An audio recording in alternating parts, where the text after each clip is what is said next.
काय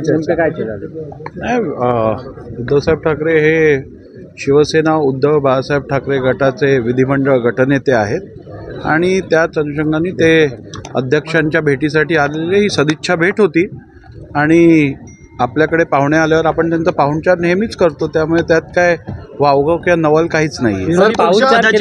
विरोधी पक्ष नेते पदासाठी काही चर्चा वगैरे काही केली जाते? प्रस्ताव काय आलाय का? अद्याप माझ्याकडे कुठचाही प्रस्ताव प्राप्त झालेला नाही आहे. माझ्याकडे तसा कोणताही प्रस्ताव जर का आला तर त्याच्यावरती नियमानुसार प्रथा परंपरेनुसार निश्चित कारवाई केली जाईल. तुमच्या अध्यक्ष दालनामध्ये मॅरेथॉन बैठका सुरू आहेत. एकीकडे उद्धव ठाकरे तुम्हाला भेटायला आले. उद्धव ठाकरे गेल्यानंतर आता थोड्याच वेळापूर्वी मुख्यमंत्री देवेंद्र फडणवीस आणि मंत्री गिरीश महाजन भेटायला आले. काय नेमकं बैठकीत चर्चा? नाही, आता अधिवेशन चालू आहे. सभागृहातल्या कामकाजासंदर्भात चर्चा मंत्र्यांबरोबर होत असते, मुख्यमंत्र्यांबरोबर होत असते. त्याच अनुषंगाने एकूण कामकाजासंदर्भात चर्चा झाली. नियम झालेला आहे त्यानुसार बाकीचे देवस्थान सिद्धिविनायक मंदिराच्या संदर्भात आज सिद्धिविनायक मंदिरासंदर्भातलं एक विधेयक आज सभागृहात चर्चेसाठी आलेलं, जे पारितही झालं. ते पारित होत असताना मी एक माहिती शासनाकडनं मागितली की एकूण जर परिस्थिती बघितली तर हा देश धर्मनिरपेक्ष देश म्हणून आपल्या संविधानात उल्लेख केलेला आहे. असं असताना केवळ एकाच समाजाचे किंवा एकाच धर्माचे धर्मस्थळ हे सरकारी नियंत्रणाखाली आणले जात आहेत.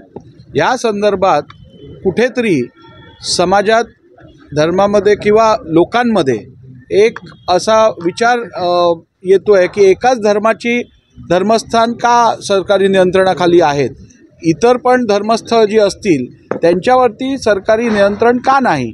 तर या संदर्भातली मी माहिती शासनाकडे मागितली. विधिमंडळ विस्तारासंदर्भात काही चर्चा आहे का? नागपुराचं विधिमंडळ आता सध्या छोटं पडू लागलेलं आहे. काय निश्चितपणे नागपूर ही राज्याची उपराजधानी आहे आणि त्या दर्जाचं विधिमंडळही विधान भवनही या नागपूर नगरीत असणं आवश्यक आहे. त्यामुळे आज इकडे आमच्याकडे दोन्ही सभागृहांमध्ये त्यांचा विस्तार करण्याची गरज, त्याचप्रमाणे सेंट्रल हॉल हा नागपूरमध्ये इतकी वर्ष नाही आहे तर सेंट्रल हॉल निर्माण करायची गरज, त्याचप्रमाणे नवीन ॲडमिनिस्ट्रेटिव्ह ब्लॉक जागेची खूप कमतरता आहे, मंत्र्यांची दालनं ची कमतरता आहे, इतर ॲडमिनिस्ट्रेटिव्ह कामासाठी लागणारी कार्यालयाची कमतरता आहे.